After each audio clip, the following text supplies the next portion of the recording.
Hello and welcome to all. Today we will talk about Schedule 6 of Wildlife Protection Act 1972, Social Cost of Carbon, Desert National Park, Critical Tiger Habitat, and finally Right to Code of Practices. ये सभी questions prelims में पूछे गए थे और questions are from prelims 2020 and from question number 5th we will start with prelims 2021 questions. अगर आप इन सारी चीज़ों के बारे में जानते हैं that is well and good. अगर आप नहीं जानते तो इस वीडियो में एक सिंपल वे में सारी चीज़ों को सीख पाएंगे। साथ के साथ आप अपना एमसीक्यू सॉल्विंग एप्टीट्यूड डेवलप कर पाएंगे। आर्ट ऑफ रिवर्स इंजीनियरिंग आपकी मदद करेगी किसी भी क्वेश्चन की ओरिजिन को ट्रेस करने में। ओरिजिन से मतलब है उसका टॉपिक जानने में कि ये किस टॉपिक से पूछा गया है और उस टॉपिक को कितनी डेप्थ में पढ़ना है जिससे आप रेलिवेंट क्वेश्चंस को सोल्व कर पाएँ। कीवर्ड की बेसिक नॉलेज आपको कैपेबल बनाएगी उन क्वेश्चंस को सोल्व करने में जो यूपीएससी हर साल पीवाईक्यू के बेसिस पे डायरेक्टली इनडायरेक्टली फ्रेम करती है। एंड फाइनली आप अपने कंसेप्ट्स को क्लियर कर पाएंगे। अगर आपके कंसेप्ट्स ऑलरेडी क्लियर हैं तो आप उनको रिवाइज कर पाएंगे। Let's start with questions. Number 1, if a particular plant species is placed under Schedule 6 of the Wildlife Protection Act 1972, what is the implication? अगर कोई एक पर्टिकुलर प्लांट स्पीसीज शेड्यूल 6 में रख दी जाती है, उस लिस्ट में इंक्लूड कर दी जाती है इस एक्ट के, तो उसका क्या इम्प्लीकेशन होगा? A licence is required to cultivate that plant, यानी उस पौधे की खेती के लिए आपको लाइसेंस लेना पड़ेगा। B, such a plant cannot be cultivated under any circumstances. It is genetically modified crop plant. Such a plant is invasive and harmful to the ecosystem. At this point आप वीडियो को pause कीजिए, question को फिर से अच्छे से पढ़िए, हिंदी में भी पढ़िए, इंग्लिश में भी पढ़िए, समझने का मेन टारगेट रखिए। देन जो भी आपको ठीक लगे आंसर मार्क कीजिए, जो भी आपकी बेसिक नॉलेज है उसके बेसिस पे। बेशक आपका आंसर गलत भी क्यों ना हो, वो आपको ठीक आंसर को याद रखने में मदद करेगा अगर आप कुछ न कुछ आंसर मार्क करते हैं तो। Correct answer in this case is a. यानी एक लाइसेंस चाहिएगा उस प्लांट को कल्टीवेट करने के लिए अगर वो प्लांट शेड्यूल 6 में इंक्लूड कर रखा है तो। वाइल्ड लाइफ प्रोटेक्शन एक्ट, जैसे हम पहले भी कई क्वेश्चंस में बात कर चुके हैं, बेहद इम्पोर्टेंट एक्ट है। बार बार इससे डायरेक्टली इनडायरेक्टली क्वेश्चंस आते हैं। शेड्यूल 1 में पहले 2 क्वेश्चन आराम से आ चुके हैं, यहाँ शेड्यूल 6 का क्वेश्चन है। लेक्चर नंबर 7 क्वेश्चन नंबर 3 का लिंक आई बटन में दे दिया जाएगा, you can visit and watch. Detail में हमने वाइल्ड लाइफ प्रोटेक्शन एक्ट क्या है, क्यों इसको बनाया गया, क्या क्या इसके शेड्यूल्स हैं, उन सभी शेड्यूल्स में क्या क्या प्रोविजंस हैं, कौन कौन सी स्पीसीज इंक्लूडेड हैं, वो डिटेल से बात कर रखी है।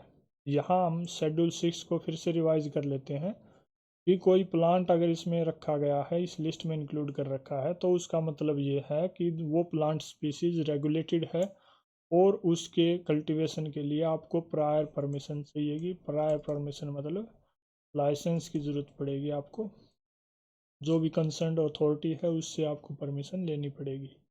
All these plant species are included in it, red vanda, kuth, slipper orchids, pitcher plant. Moving to the next question, which one of the following statements best describes the term social cost of carbon? Carbon की social cost क्या होगी, यानी carbon के सामाजिक मूल्य का मतलब क्या है इन 4 स्टेटमेंट में से? It is a measure in monetary value of, किस चीज़ का मेजर है मॉनिटरी वैल्यू में? A, long term damage done by a ton of carbon dioxide emissions in a given year. B, requirement of fossil fuels for a country to provide goods and services to its citizens based on the burning of those fuels. C, efforts put in by a climate refugee to adapt to live in a new place. D, contribution of an individual person to the carbon footprint on the planet. Correct answer in this case is A. यानी जो social cost of carbon है उसका मतलब क्या है कि वो एक मेजर है किस चीज़ का, मॉनेटरी वैल्यू इस बात की, long term damage done by the CO2 emissions in a given year, कि भाई जो कार्बन डाइऑक्साइड का एमिशंस ज़्यादा से ज़्यादा हो रहा है, ग्रीन हाउस गैसेज का एमिशंस जो हो रहा है उसमें खासकर कार्बन डाइऑक्साइड, उसका मतलब आर्थिक एंगल से वो कितना इम्पैक्ट कर रही है किसी भी सोसाइटी पे।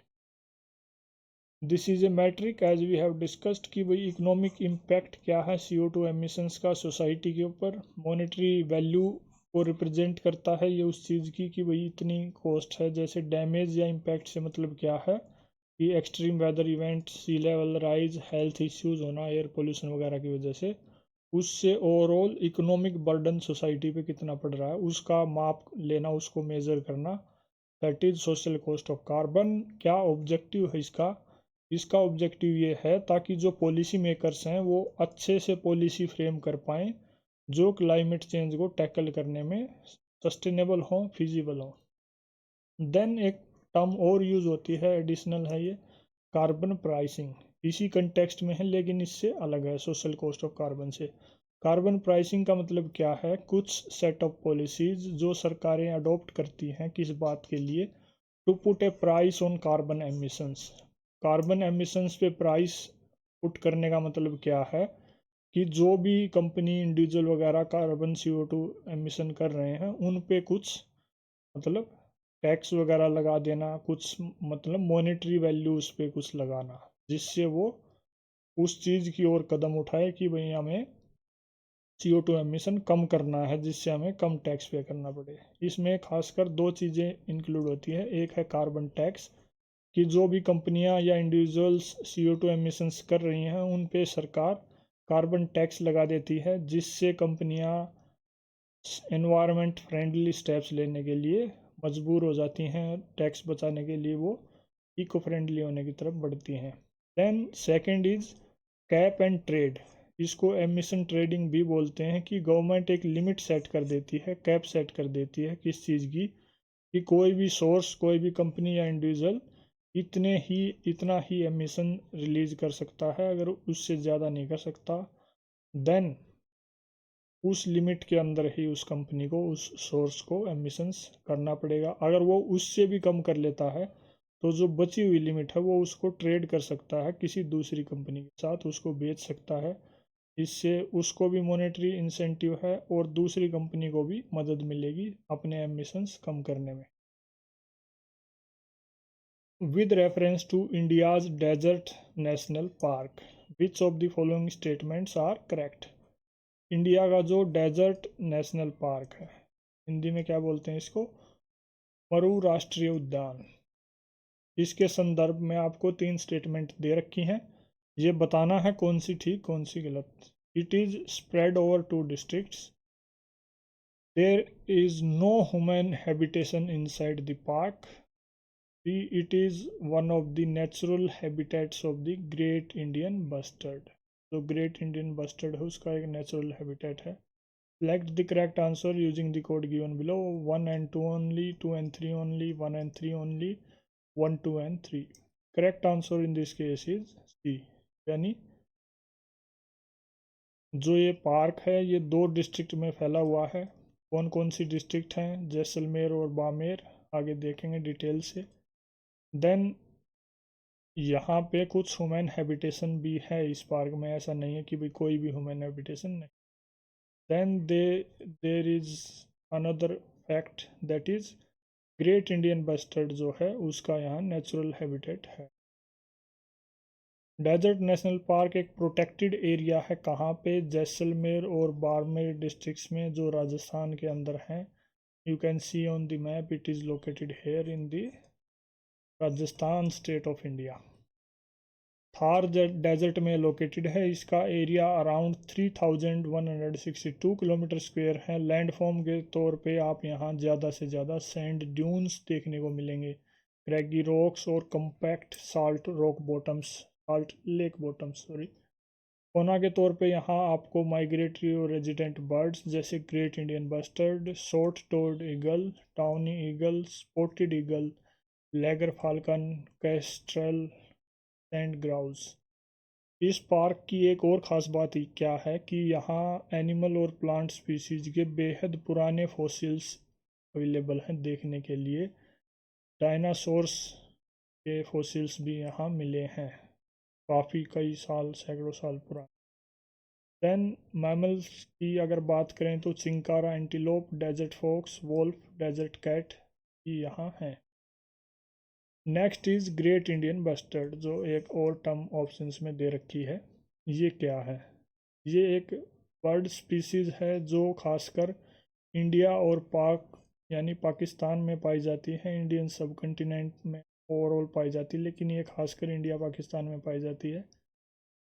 नाउ करंटली अगर बात करें तो ये सिर्फ सेंट्रल और वेस्टर्न इंडिया में ही लिमिटेड है, क्योंकि इसकी पॉपुलेशन बेहद कम हो चुकी है। इसको क्रिटिकली एंडेंजर्ड डिक्लेयर किया गया है IUCN लिस्ट पे।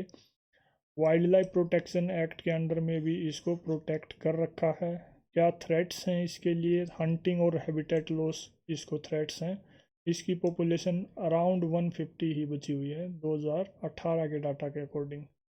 एक और ख़ास बात क्या है कि ये ओमनीवोरस है नेचर में, बोथ प्लांट और एनिमल को खाते हैं। देन राजस्थान गवर्नमेंट ने प्रोजेक्ट ग्रेट इंडियन बस्टर्ड की शुरुआत की 2013 में, जो वर्ल्ड एनवायरनमेंट डे था उस दिन। कमेंट करके आप बता सकते हैं world environment day is on which day, कौन सी डेट को ये होता है। That is kind of homework. Next is among the following tiger reserves which one has the largest area under critical tiger habitat। यानी जो क्रिटिकल टाइगर हैबिटेट का एक concept है, हिंदी में जिसको बोलते हैं क्रांतिक बाघ आवास, उसका सबसे बड़ा एरिया किस टाइगर रिजर्व में है। यहाँ एक कॉमन सा आइडिया आप लगा सकते हैं कि जो सा टाइगर रिजर्व सबसे बड़ा होगा, अगर आपको ये पता है ऐसे, तो नेचुरल सी बात है उसका जो क्रिटिकल टाइगर हैबिटेट का एरिया है वो भी सबसे बड़ा होगा। तो the largest tiger reserve in this case is C. Correct answer is C, यानी नागार्जुन सागर श्रीशैलम सबसे बड़ा टाइगर रिजर्व है और उसी का क्रिटिकल टाइगर हैबिटेट भी सबसे बड़ा है। इन सभी के बारे में बात करते हैं। क्रिटिकल टाइगर हैबिटेट क्या है? ये किसी भी प्रोटेक्टेड एरिया का वो एरिया है जिसको खासकर टाइगर की कंजर्वेशन के लिए मतलब रिजर्व किया गया है, यानी उस एरिया को प्रोटेक्ट करना बेहद ज़रूरी है अगर हमें टाइगर्स को प्रोटेक्ट करना है। तो ये concept wild life protection act 1972 ने इंट्रोड्यूस किया था। बेहद इम्पोर्टेंट फैक्ट है ये जानने के लिए कि जो क्रिटिकल टाइगर हैबिटेट है उस कंसेप्ट को वाइल्ड लाइफ प्रोटेक्शन एक्ट 1972 ने इंट्रोड्यूस किया था। एक सिमिलर कंसेप्ट है क्रिटिकल वाइल्ड लाइफ हैबिटेट, उसको इंट्रोड्यूस किया है फॉरेस्ट राइट्स एक्ट 2006 ने। ये कंसेप्ट भी सिमिलर है क्रिटिकल टाइगर हैबिटेट के जैसा, लेकिन अलग अलग एक्ट्स ने इनको इंट्रोड्यूस कर रखा है। क्रिटिकल टाइगर हैबिटेट ऐसा नहीं है कि वही हर प्रोटेक्टेड एरिया में आपको देखने को मिलेगा। ओवरऑल अगर बात करें तो ये 26% of total area under national park and wild life sanctuaries जो हैं उनको कवर करता है। इसको स्टेट गवर्नमेंट डिक्लेयर करती है एक एक्सपर्ट कमेटी से कंसल्ट करने के बाद में। नागार्जुन सागर श्रीशैलम टाइगर रिजर्व जो है उसका क्रिटिकल टाइगर हैबिटेट एरिया सबसे बड़ा है। एनवायरनमेंट का लेक्चर 13 क्वेश्चन नंबर 2 यानी प्री का जो क्वेश्चन था 2017 का, उसका एनालिसिस करते हुए हमने इसके बारे में बात की थी और उस चीज़ को पढ़ते हुए ये पाया था, वहाँ हम डिस्कस कर रहे थे नालामल्ला फॉरेस्ट। एक ऑप्शंस में एक टर्म दे रखी थी। इन फॉरेस्ट के बारे में बात करते हुए हमने मेंशन किया था कि this is the largest tiger reserve in India.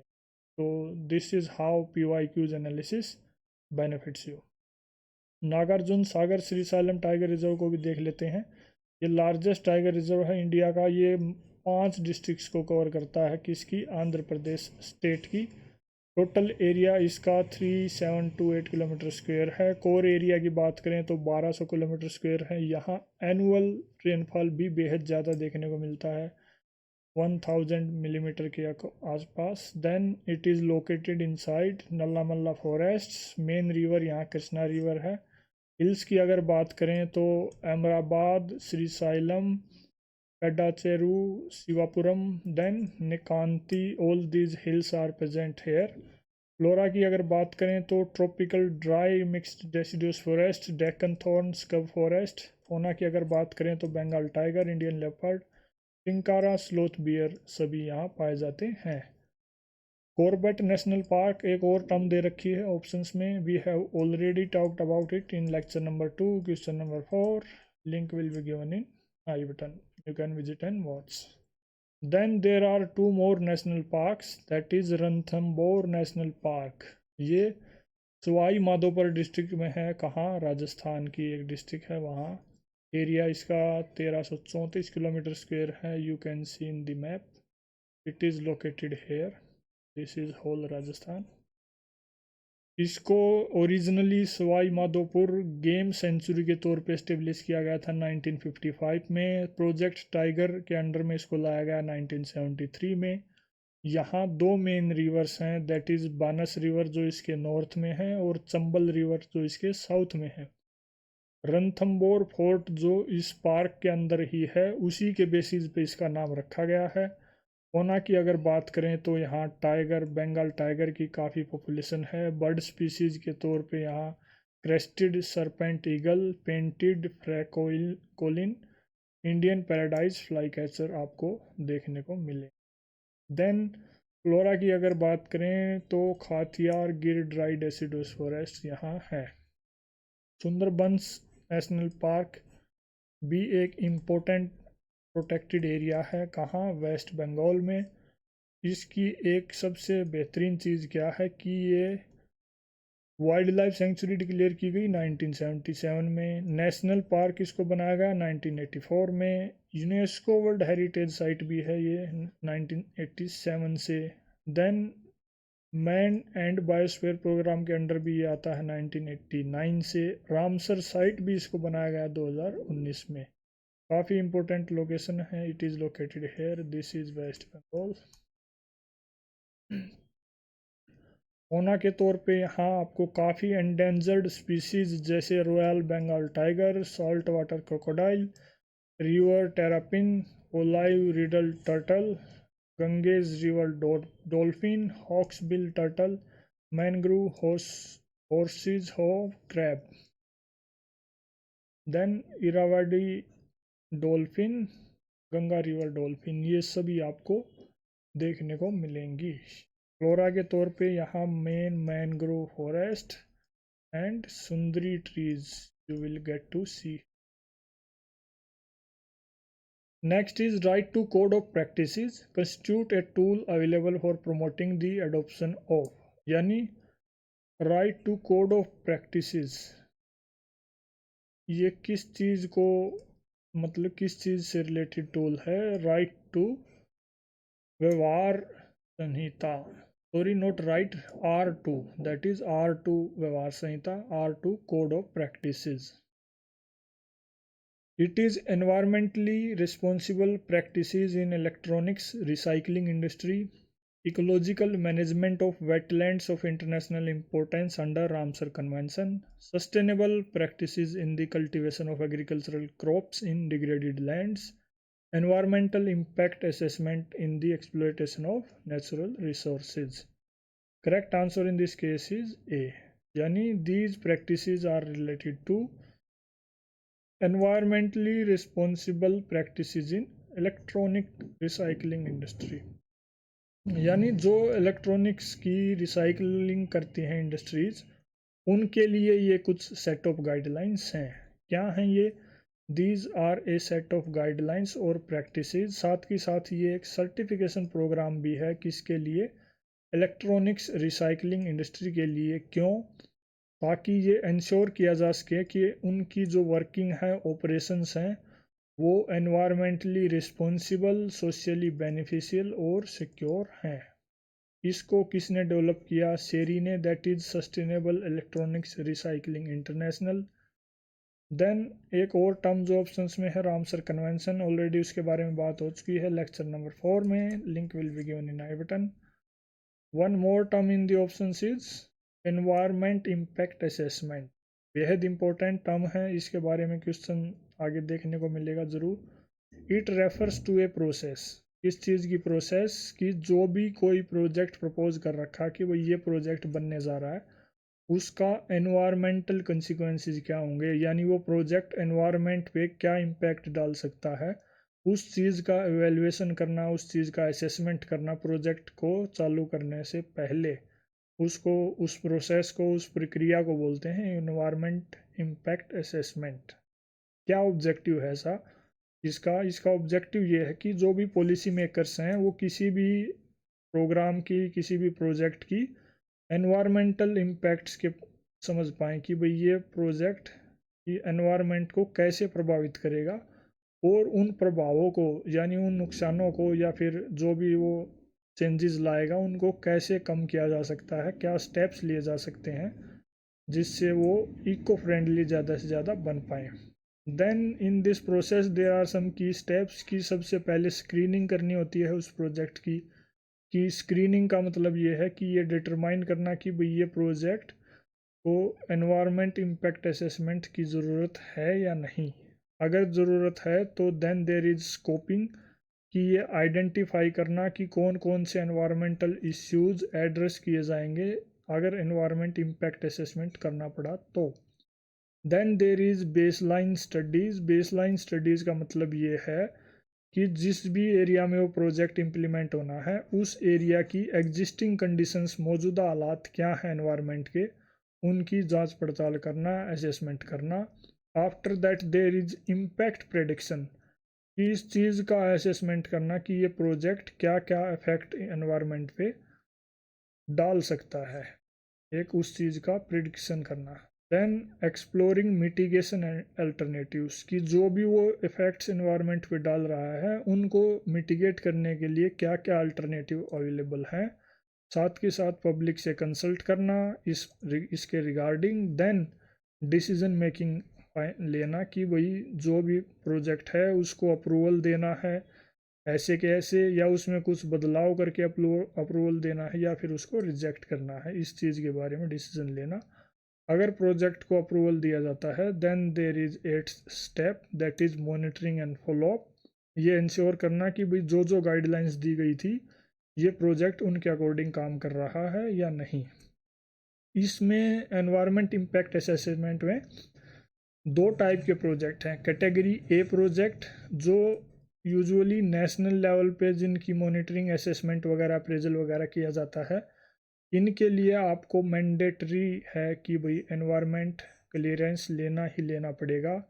Screening की भी ज़रूरत नहीं है कि भाई ये देखने की भी ज़रूरत नहीं है कि भाई इनके लिए एनवायरनमेंट इम्पैक्ट असेसमेंट की ज़रूरत है या नहीं, उस प्रोसेस की भी ज़रूरत नहीं है, या ये प्रोजेक्ट्स इतने ज़रूरी हैं कि इनके लिए तो करना ही करना पड़ेगा असेसमेंट। कौन कौन से प्रोजेक्ट इसमें आते हैं? माइनिंग से जुड़े हुए, थर्मल पावर प्लांट से जुड़े हुए, रिवर वैलीज से जुड़े हुए, इंफ्रास्ट्रक्चर से जुड़े हुए। देन कैटेगरी बी प्रोजेक्ट्स, इनका स्टेट लेवल पे असेसमेंट होता है। इसमें दो कैटेगरी के प्रोजेक्ट्स हैं, B1 B2। इनमें स्क्रीनिंग की ज़रूरत है दोनों में कि भाई आपको ये देखना है कि भाई एनवायरनमेंट इम्पैक्ट असेसमेंट की ज़रूरत पड़ेगी या नहीं पड़ेगी। इनमें कौन कौन से प्रोजेक्ट्स इंक्लूडेड हैं? Small scale industries, minor irrigation projects, urban infrastructure, then small scale commercial and residential projects, development institutions, health care facilities, ये सभी इसके अंदर में आती हैं। कुछ एग्जाम्पशंस भी हैं जैसे स्ट्रेटेजिक एंड डिफेंस प्रोजेक्ट्स हैं, biomass based plant, power plants हैं, टोल प्लाजा हैं, इन सभी को एग्जाम्प्ट किया गया। That is all related to these questions. अगर आपको कुछ सीखने को मिला, रेलिवेंट कंटेंट लगा तो ज़रूर हमें कमेंट करके बताएं। साथ ही साथ आप अपने सजेशन भी शेयर कर सकते हैं जो हमें चीज़ों को और बेहतर बनाने में मदद करेंगे। That is all in this video. Thank you.